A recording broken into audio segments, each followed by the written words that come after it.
Call the meeting to order. This is the August 23rd AMATS Policy Committee meeting. We have in attendance Mr. Birch, Mr. Flynn, Mr. Sullivan, Ms. Heil is in for Ms. Edwards, and Mr. Campbell, the chairman, is here. Craig, do you want to give our public involvement announcement? I know you love it. Well, I do, but everyone here has been here about 200 meetings probably, so. They're all public meetings. Come in and join us if you want. Okay, moving right along, we have an agenda in front of us. Move to approve. Second.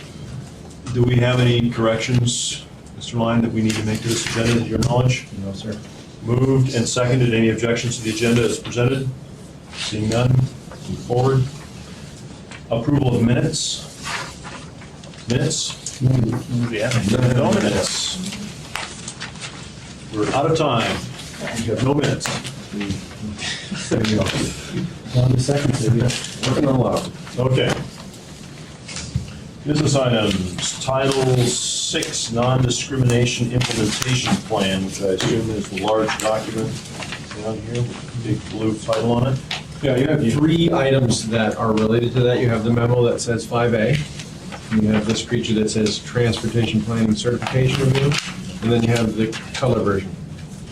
And I'll let Ms. Underwood talk to that real quickly, but I just want to explain briefly what this certification review is. We have our reviews every, I think it's going to be every 4 years now, but basically it was a triennial certification. And in that, there was a corrective action saying, you folks need a Title VI plan that shows that you're not discriminating and what would happen if you were and how could people complain if they thought they were being discriminated against and all that sort of stuff. So here's the author of this plan, ready to give you the details. So that's how it grew out. Thank you, Mr. Chair. It's not that AMATS is doing anything wrong. I'd just like to say up front, it's just that we are supposed to document our process and check in with the feds every 4 years, just to make sure that we're doing the right thing. So every 4 years, we have to certify to the Federal Highway Administration that we are in compliance with Title VI of the Civil Rights Act of 1964 and 49 CFR Part 21, which is the US DOT requirements. And those include required assurances that AMATS already does provide, by the way, and documentation and some compliance and enforcement, one of which is that if we don't do this, we can be subject to loss of federal funds. So this is something that we definitely need to do. Now, under this law, it provides for non-discrimination, prohibits discrimination on the ground of race, color, or national origin for federally funded programs. 23 CFR Part 200, which is the FHWA regulations, adds gender or sex, and subsequent executive orders under national origin add low income and limited English proficient populations. We worked really closely with the US DOT Civil Rights Office in preparing this plan, and they have written a letter of approval for the plan. It meets all appears, and the municipal attorney also believes that this plan meets all of the federal regulations requirements. So the certification requirement was to provide the assurances, a Title VI implementation plan, and complaint procedures. And this plan does that. I might want to draw your attention to the commitments that we've made on page 71 and mitigation measures on pages 12, 14, and 15. There's a work plan on page 18. And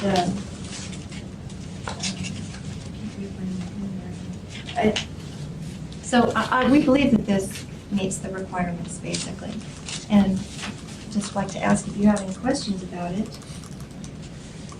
As soon as it's adopted, what we're going to do is go through all of the action items in here, and we'll come up with a plan for what we're going to do for the rest of the year.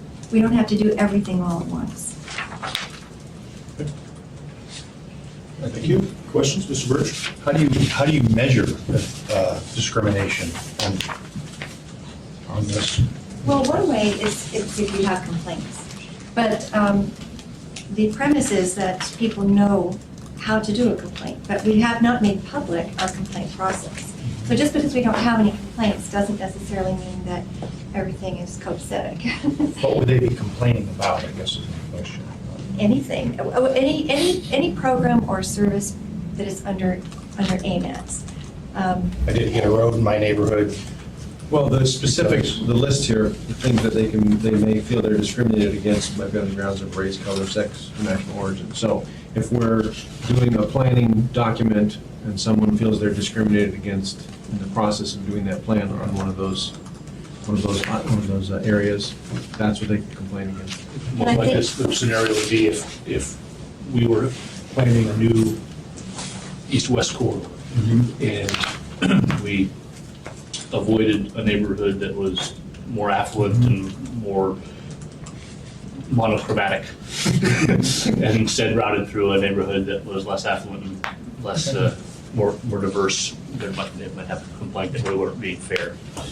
Fair enough. Wasn't it more the contracts we let, and that we're making sure that we do not discriminate for the many, many millions of dollars in AMATS projects? Isn't that the main focus? Well, it's that as With well. us, with AMATS, I think it's mostly our public involvement program, Okay. outreach. And it's when it gets to the project phase, then the project managers and those people, the implementers are responsible for making sure They have a that. whole another set of Right. That's another set. responsibilities in that regard. Okay. Our responsibilities, I mean, AMATS, as you know, funds 30 million or so a year, all of these projects. AMATS itself is not responsible for making sure that the MOA and DOT, when they let those road construction projects out there, that they have their own complaint procedures and all that sort of stuff. And the DOT has their Title VI plan.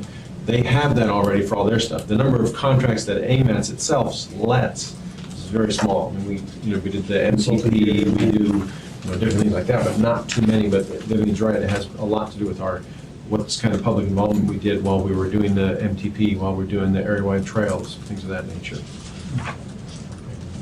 Thank you. Thanks. Yeah, we kind of got to do a free-flow discussion there, but. Did you have any questions? or Yeah, comments? just, I mean, I read this actually ahead of time, and basically it seems to say, in summary, that we have a complaint procedure, we need to tell people we have it, and now we're compliant. Yes. Well, there are three pieces to this. There's the complaint procedure and actually having the plan. We need to adopt a plan, a Title VI implementation plan, and then making the assurances. We've already done the assurances. We just need to, what they want to know, we've done okay on every other certifications. This is kind of a new thing. What they want to know is the efforts that we're doing. I think we've done great with our last Metropolitan Transportation Plan. We really made an effort. We translated the newspaper insert into 3 different languages, the top non-English speaking languages, which was a first for us. And that, the feds were very happy with that. But I think they want to see us, it has to do with outreach, with especially the limited English proficient groups in town. And we've made an effort, but I think we could have done better. We could have done some more groundwork with some of the organizations that are in place. You don't just look up the phone book, or go online and just Google groups. It's relationship building.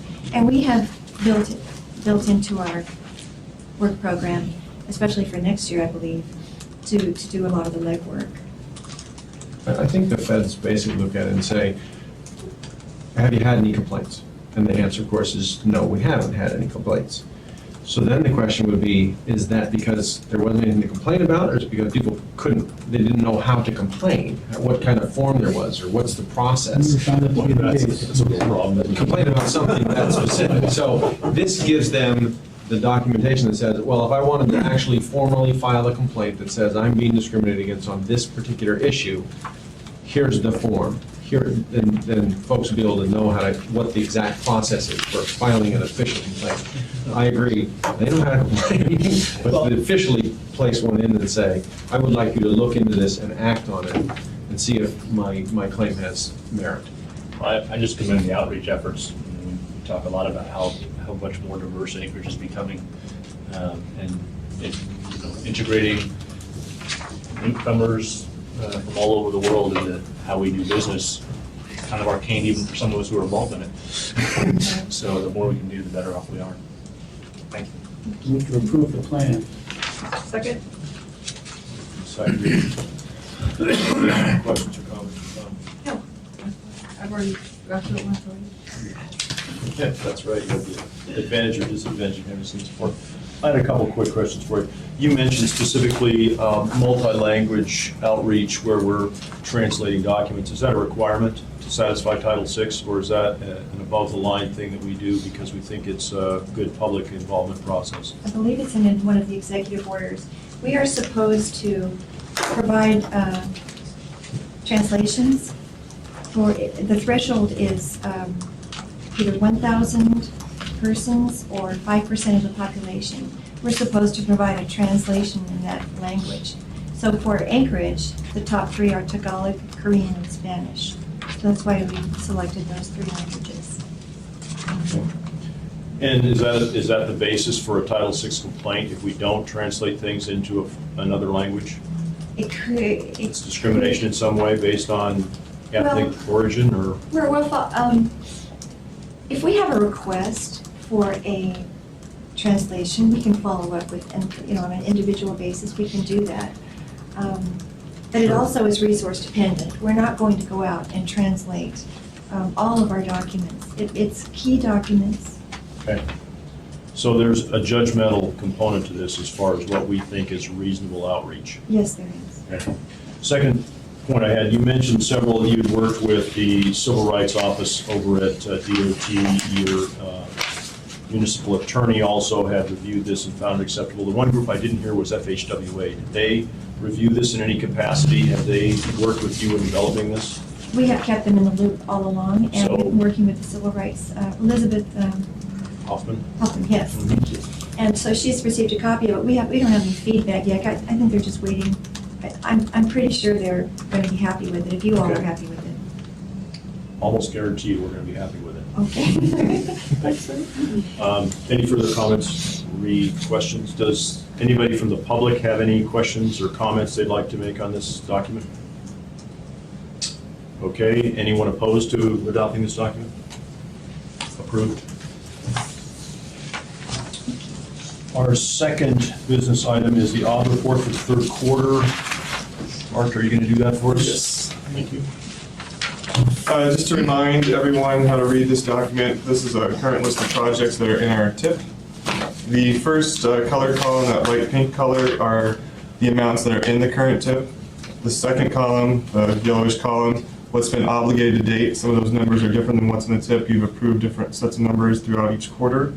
The blue column is what we anticipate to obligate the rest of this fiscal quarter. So this report should have been given last month, but since there was no meeting last month, it's giving to you now. So some of these numbers are changing, but I wanted to keep them the same because this is what the tax saw last month. So just to keep it with every quarter, in 2 months, you'll get another update at the end of the fiscal quarter. So nothing major to report on this first page. The main project, the third one down, Eagle River Road Rehab, that will fully obligate this year. We are anticipating to AC a little over $18.7 million from next year's program. Any funding that we have left over this year will decrease that AC from next year. So you'll see at the end here that we're anticipating a little bit of a shortfall. So we'll reduce the amount of money we're borrowing from next year basically to fund Eagle River Road. And that's also a good thing because if a project slips or can't get funded this year, Eagle River Road can absorb all of the funding, and AMATS is not at jeopardy at losing any funding this year. So that's kind of why we do the AC stuff in our TIP. Everything else looks to be on schedule. Dowling Road is going to get some more money for funding utility relocations. We're anticipating some de-obligations, but we're actually going to be putting some more money back into that project. Nothing else on the first page. On the second page, you can see at the top of the second page, those are some de-obligations, some closing projects. We free up more money, and that just goes back into the program this year. The second portion, the transportation enhancements, we do need your approval on the pedestrian plan project implementation. Originally, this is a $100,000 project that was funded in last year's program. It needs an additional $50,000. So AMATS has thresholds, and because it's over 20% of the original amount obligated, we need policy committee approval. This is something new since we reported to the TAC, so the TAC did not take action on this, but we need to keep this project moving forward, and so we're asking for policy committee approval on this project today. Everything else seems to be in order. If you look at CMAC, all those projects on the bottom of the second page and on the third project page are all lining up to be exactly what will be in the tip, so there's no surprises there. A few more smaller D obligations at the bottom of the third page. And then on the fourth page, you can see on the pinkish column, we have about $36.3 million programmed in the tip. We've obligated 4.4, we anticipate to obligate another 29.8. So at the end of last month, we were within 5.24%, which we're required to be within 5%, so we're right on the money there. And like I said, at the end of the year, any additional shortfalls will just go into Eagle River Road and we'll AC less for next year. So, and the bottom two portions are just other projects that are not in our fiscally constrained tip, just to keep you apprised of what's going on there. So those have already been obligated. So if you have any questions, I'll take those. If not, we're asking for approval on that pedestrian project, $50,000. Any questions, comments? For the last quarter, isn't $29 million in one quarter obligation quite a bit? Well, it's typically what happens, we're in a lot of the larger projects, we try to obligate and they always, we rush to get them done, and it's not uncommon to obligate that amount of money at the end. It happens every year. Oh, I know, but I don't Which, remember being that big. It's almost the whole thing. Huge. It is a large amount, yeah. It's right towards the end of August, that's 1 month. Yeah. Well, I will say that in this past month, a lot of that number's gone down Oh, significantly as well, that's too. up in June. Yeah. Mr. Flynn? Thank you, Mr. Chairman. A couple quick things. First, Bart, on the Gowling Road project, back on the first page, is the reason that we de-obligate and then obligate because of a scope change? Well, we de-obligated because of the low bid that came in, so we anticipated paying more, and then once it got started, we realized that we had to fund more for utilities, so we put that money back in. So after the bid comes in, we obligate to that bid amount, and then as construction goes on, we adjust as needed. Okay, thanks. And then, when I actually looked also at this one a little bit earlier, I was surprised, we're required to be within plus or minus 5%. We're a little above that. Wouldn't it make sense to take a little bit more money and obligate that to the Eagle River Road project this quarter so that we get back under 5%? We could have done those numbers like that. We haven't obligated Eagle River Road, so I could have showed it like that because that's what we're going to do, but we won't actually do that until the whole thing obligates at one time. So, and the final fiscal report, that number will be exactly what it is, and it'll be higher than that $8.7 million. But Anything else? Mr. Mayor? Yeah, on the consultant contract modifications on the TED plan, what was the total contract amount? well, we had programmed $100,000, and then after we took our ICAP off the top, Amini takes their money off the top, we realized that the plan itself needed to be $100,000, and that's what the bids came back in from the consultant. So we need to bump that back up, so after the ICAPs and the MOA central services costs and all that, we have $100,000 left over. It's one of the things we've learned funding these small $100,000 projects through the federal process. We lose a lot of money off the top by doing it like that. So every one of these $100,000 projects that have been accepted this year have all come back for more money. Yeah, so I mean, the original amount of 100,000, 50 was somehow siphoned off, and so we need a 50%. Yeah, not quite 50, I was probably in the $20,000 to $30,000 range, but yeah. And this way we have a little bit of wiggle room with the consultant contract. Okay, thanks. Questions or comments, anybody else? I've got I want to make a little bit of a statement on this. Part of the question that you had, Mr. Flynn, about the OBS and the DOBS and that stuff. Systemically right now, FHWA is pushing really hard for us to clean up our languishing projects. And one of the things that we've got are, for example, projects that haven't been closed out yet, that have got $100, $100,000, $200,000. So we're seeing an increased activity in our level. So when you see all these red numbers, these DOBs, It's been a challenge for us this year at the department. I don't think it's been quite as bad at AMATS, but we've de-obligated, I believe, $17 million this year.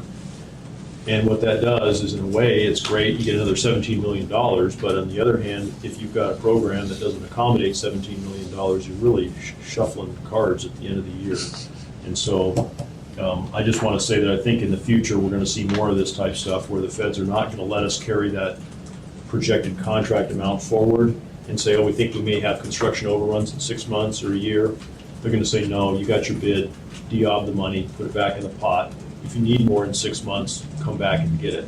But we're not going to let you just carry it in your bank account and see if you need it. And so I think we're going to be seeing more of this rather than less. I just want to, tell you where I think we're going. Sounds like we're gonna need to keep a little bit of AC out there all the time. And that's, I was going to say, the second thing to Ms. Heil's comment is that when we get Eagle River obligated this year, it is going to give us a huge step up on next year. We're basically going to have, A big hole. well, we're going to have the whole program obligated in the first quarter, so you'll be happy. Oh, yeah. Well, I guess there's always something. Okay. I think that's all I've got. So, Bart, what do we need on this? Do we need a motion to approve just this obligation report or just a specific action on the pedestrian project plan? The specific action on the pedestrian plan project. Okay. So moved, I'll move to approve the modifications to the pedestrian plan. Second? Moved and seconded. Do I have any comments from the audience, the public, as you are? No? Any further comments or questions from the committee? Seeing none, any objections to that motion? No objections? That moves forward. We didn't have any other business, I assume, Mr. Lyons? No, sir. I did pass out, just as an informational item, this last piece of paper here, which is these are the earmarks that came into the state in the past however many years, and there was a FHWA sent out a flyer that said these are fund balances that are getting, I guess for lack of a better term, de-obligated from those specific earmarks. And I'm told that they went to the state to figure out what to do with. I noticed there were 2 in Anchorage. It looks like the Bartlett Access intersection safety improvements, all but $26 was spent there. That's impressive. And then inside the AMATS area, I guess. And then the $2 million for the C Street Railroad bypass. Mr. Carr will be, I'm sure, interested to know. Mr. Carr has already found a way to voice his comments on that issue. He's one of those. Sharing those comments. That's set around for a long time. Yes, since I got here. So you got 200,000 in Girdwood too? Yeah, I guess that what's not shown here is the column headings, but I guess you can decipher that the first numerical column was the original earmark. The second column is the amount that was obligated during the life of the earmark, and the third column is the amount that was swept. This was part of President Obama's, I believe this one is called We Can't Wait program. And so this money has been cleared of these earmarked names, but put back into the state as federal money for us to obligate. So it has moved forward. I should note that these, a lot of these we had a pretty good success story on them, some of them not, some of them for different reasons. For example, I don't know if Donlin Creek was the largest one in Alaska, it was about $10 million. That was the access road up to a mine in the interior of Alaska, and it really just didn't make sense to try to start that project. It was a private development, it was in a remote location. We didn't start the project. I don't think anybody's nose was really skinned on that one. Some of these others, we did have varying success rates on obligating those things. But I guess the initial thing that I want to say here is that these earmarks were deducted out of the program to start with. They were not additive money that we have now lost or squandered. They are coming back into the program in the shape of federal monies that can be obligated in a lot of different categories now. So I'm not really sure it's a huge loss. But again, this speaks to what I was talking to Mr. Flynn earlier about, is the federal government is really taking an active management on these things and not letting them sit around. Some of these things I think were in the magnitude of 5 or 6 years in their life, and so I give you that basic background information. Again, I guess I want to make the point, we didn't lose any money. It's just being repurposed through the system. So, So, does DOT then put together a new wish list with these monies, and what sort of input can local communities have to stake our claim, if you will? yeah, that's an excellent question, and I can tell you that we've got at least 60 individuals that have expressed that question recently. Maybe it's even 120, I don't know what the exact number is. But I think that, again, this runs us into a situation where it's frankly not a very good time of year for us. The short answer is this money goes back through our process like anything else. If there's a STIP project out there that's under development that's eligible for this money, it can go to that project. If there's a construction overrun that comes up, this money can go to that project. We cannot spend this money on a project that isn't in our STIP right now and isn't in our TIP right now. But projects that are active right now in those two documents are eligible for this money. Speaking specifically to the AMATS side of it, there is, well, now we're going to get into MAP 21. I really didn't want to talk all day here, you guys, but so the MAP 21 reauthorization has come through, and of course, part of that has new formulas, new money. There's a smaller pie than there has been in the past, not tremendously smaller, but probably 10% smaller. Where that comes into, they've changed some definitions of metropolitan planning organization areas, or the threshold for population to qualify in that. AMATS is not affected by that. I believe Fairbanks right now will be grandfathered in. I don't think they're going to meet the criteria. I think it's 200,000 is the criteria. The short of it is, I don't think AMATS's funding is going to change very much based on the MAP 21 reauthorization. So our STIP, our TIP, those documents should be fairly close to right on for our fiscal constraints for next year. So I don't think we're going to have to do a wholesale change. Frankly, all the details haven't been worked out yet, but that's what we're anticipating right now. So these monies that go back into the program are not probably going to affect AMATS one way or another. I don't think we're going to see a huge increase in AMATS funding based on this $20 million. But at the same point in time, it's not like 20 million was taken from AMATS either. So. Sure. But the question, I guess, is, are these now discretionary grants that can be applied for? And if we have either a new project, not particularly within AMATS, but just simply on our list when we have direct grant projects? I think these monies will be suffering the same process that any other TIP or STIP project does. If it's ranked by let's just say if it's within the TIP, if it goes to the TAC, it's ranked within the TIP process as an eligible project, it comes up on the TIP is approved, then this money can be directed at that. This money, as far as I know, is going to have to be spent in the next 3 or 4 months. So it's unlikely that anybody is going to have time to modify their planning documents in that. So something lower on the list just gets bumped up essentially, or likely. Exactly, or construction overruns or another place that they could end up going, those types of things. Or maybe knock down some of that AC for Eel River Road. Those types of things are all eligible, yeah, it's just, part of it is, within the categories of apportionment that you've got, where does the money trickle to, how much goes in each pot? I don't think there's going to be a huge change in the AMATS funding though, based on this thing. So it's a complicated thing, and I guess at some point we'll probably have a little more discussion on this. But my word to this committee right now is I don't believe the AMATS funding is going to change appreciably out of MAP 21. So I don't think we've got a lot of heavy lifting to do. But as long as we're talking about it, the one thing that is going to change dramatically, I think, for most of us is there's a real emphasis from FHWA on performance measures that's coming forward. And so one of the things that we're going to start looking at is there are 7 categories that they're going to have performance measures. For example, safety is one of the performance measure categories. And I don't remember the exact names of all the categories, but I'm going to say that environment is one of the categories. You've got your serviceability of your system is one. The efficiency of your system is one. So we're going to have to start as a state that uses federal funds, finding ways to measure our performance in these areas, and that is going to affect AMATS. That is going to affect the state of Alaska. It's going to affect everybody that touches federal money. So that is a discussion that will be going on for the next year or so. And that is something I think this committee, as well as anybody else that's interested in transportation, better take a hard look at. Because, for example, if we start talking about pavement smoothness, I'm not really sure how this state compares to, say, Nebraska, but I'm going to guess that we have a lot rougher pavement than a lot of other states do. And if we get a performance measure, for example, that is beyond our ability to reach, it's going to have some problems.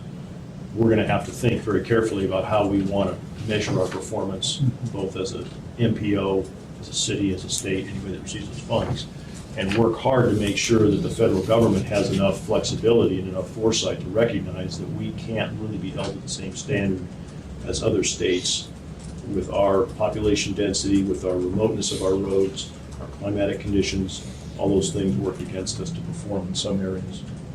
So that's an area that I think we're going to have to pay a little attention to in the next year or so as a committee. Are those performance standards prescriptive, or do we get the opportunity to? The categories have been identified. The measures themselves have not been identified, and the targets for those measures. So in other words, when I say safety, for example, there is no, in the law, there is no number in there under safety. For example, what could happen is FHWA could say we want to have 2 fatalities per million miles of vehicle travel, as an example. We could come back then and say, well, we'd like to see that on 50% of our roads. So, what I'm saying is you've got the category, you've got the target, but within that target, within that measure, our target may only be 50% of our roads or half our lane miles or something like that. So I think there's ways to work this, but that's exactly what we need to start trying to figure out. The only category that was defined in law was bridge deck. 90% of your bridge deck has to be at a certain service level. And right now, within the state of Alaska, we're right on that threshold. So We're probably ahead of the game there. I don't know if we're ahead or not, but I'm surprised that we're that good compared to some of the bridges we've got in remote locations. But anyway, so it's an ongoing effort, and frankly, I don't think the feds even know how it's going to work out. I don't know how they're going to set their stuff. I assume AASHTO, the states are going to get into this stuff and help them form this measuring tactic, but I don't know how it'll end up. So I'd be glad to speculate on any other questions you might have, but I regret to say that I'm not sure that anybody knows the answers to a lot of these things. Okay, enough of that. So what else have we got? Informational reports? Just the 6A, implementation and status of adopted AMATS plans. That's from our public involvement plan. And I don't have any paper to hand out on that, but basically you have your obligation report, and that shows you that we're implementing both our MTP and our TIP. And it also, the language down there where we talked about the bicycle plan project implementation and ped plan implementation. Both of those, we're working on implementing those. I don't have a list of the projects, but I know Lori Skanke told me there were at least half a dozen or so of the plans, the really small projects that were outlined in those bike and ped plans that they either built this summer or were in the process of building this summer. So we're already getting on them. I just put them on the shelf. Happy to report that. Okay. That's about it. Committee comments. Ms. Birch. Ms. Flynn. Well, so at next meeting, will Lori come and kind of update us on how this summer? Yeah, I can. Was, I tried to get that out of her, and she's a little busy, so I will get, I'll get a list anyway out of the ones, or the ones that What were. are pictures? Pictures, pretty pictures, okay. Pretty pictures. Small words. Small words, pictures. Small words, big No, thanks. I've got one question, Craig, and do we have a TIP amendment moving forward? Do we have to redo our TIP anytime soon? Well, there was discussion at the TAC on this, because, as you may know, our TIP is the 10 to 13 TIP. And the 14 and 15 years, they're just illustrative, and they have, well, we're gonna get 25 million a year, really, no idea. And so, it's not part of the financially constrained portion, but we're getting close to where, probably later this year and early next year is when we'll need to start the really formal process. One of my concerns is, as you mentioned with the performance measures, they're going to be a lot, that's going to be where their focus is. So we're going to need to look at our criteria for or ranking and scoring projects in the tip with an eye towards that. So we need to look at those, and no one, as far as I know, has really started cranking on that, modifying their criteria to meet that. So, but we need to start doing that soon. In addition, kind of as something semi-related to that, with the changes in Safety Lou, we went from having major amendments and minor amendments to having major amendments and administrative modifications. And if you remember, if you're adding a project in the tip, it's a major amendment, and you have to go through the P&Z and the assembly and all that sort of stuff. If it's just an administrative modification, it can be an approval just by you folks, and it could be done in a month. And the discussion at the TAC centered around the fact that if we add in a project that's not in our fiscally constrained portion of our tip, in other words, if People Mover has been the case in the last 3 or 4 months, if they are fortunate enough to gain a grant or an earmark that would go into Table 8 of the tip, and we want to add that in so they can obligate that money quickly, so they can rebuild their roof of their bus barn. The language in Safety Lou, it appears to say, if you're adding a project into your tip, it needs to be a major amendment. So that's a 6-month time frame of trying to obligate, $200,000 or something. It's just a long stretch. And so the discussion of the TAC was, we should come up with a policy and procedure that allows us to add projects into the non-fiscally constrained portion of the tip to, as an admin mod. So that's not exactly what you asked me, but I wanted to make sure I mentioned that because that discussion did come up at the TAC. So in answer to the first question, yes, we're beginning the process of, we gotta create a new tip. And it may just be that we make that 14 and 15 year fiscally constrained. Okay. I've not heard if headquarters has given us a solid allocation yet for 14. I don't think we're there yet, so if they are, I haven't heard it, so can't really build a financially constrained portion of 14 until we have a number. All right.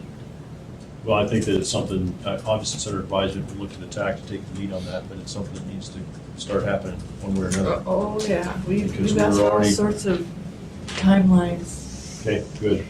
And I don't know, we have 3 TAC members, I don't know if any other discussion to bring up.